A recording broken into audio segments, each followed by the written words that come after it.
People of the Book. People of the Book, ito ang description sa mga Kristiyano na makikita sa Quran, ang Islamic Holy Book. Nabasa ito ni Ami sa isang magazine article. Isa ba ako sa matatawag na people of the book?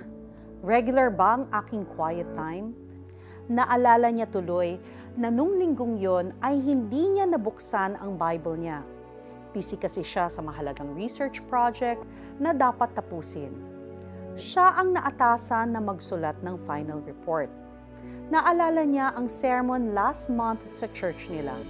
Ito ay tungkol sa mga taga-Berea. Excited sila sa pakikinig sa mga paliwanag ni Apostol Pablo. At sila ay nagsasaliksik ng kasulatan araw-araw. Mahirap gawin yon, sabi ng pastor, dahil wala silang individual copies ng banal na kasulatan. Kailangan pa nilang pumunta sa synagogue at ginagawa nila ito araw-araw. Tayo, may mga kopya tayo ng Bible, hard copy at sa cellphone at gadget pa. Walang excuse para di magbasa ng Bible. Ngunit sad to say, marami pa rin ang hindi nakakagawa nito, dagdag ng pastor. Nagbigay siya ng challenge sa congregation. Sa mga nagsastruggle sa quiet time, maari bang tumayo kayo? Mula ngayon ay pagsisikapan ninyong gawin ito araw-araw sa tulong ng Diyos. Isa si Ami sa mga tumayo. Simula noon ay mas naging regular siya sa pagbabasa ng Bible. Nilulook forward din niya ang kanyang mga daily devotion. Ngunit dumating yung araw na naging busy siya sa opisina. Panay yung overtime kaya't hirap siyang gumising sa umaga. Pati quiet time niya ay naapektuhan.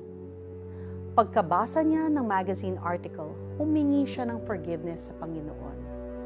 Lord, patawarin niyo po ako sa mga araw na hindi ako nakakapag-quiet time.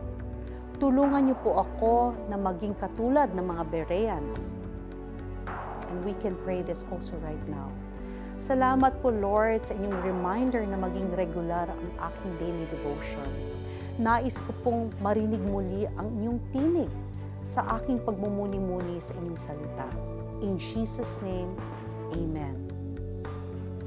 Malaking tulong kung gagawin mo ang iyong quiet time sa parehong oras at lugar araw-araw.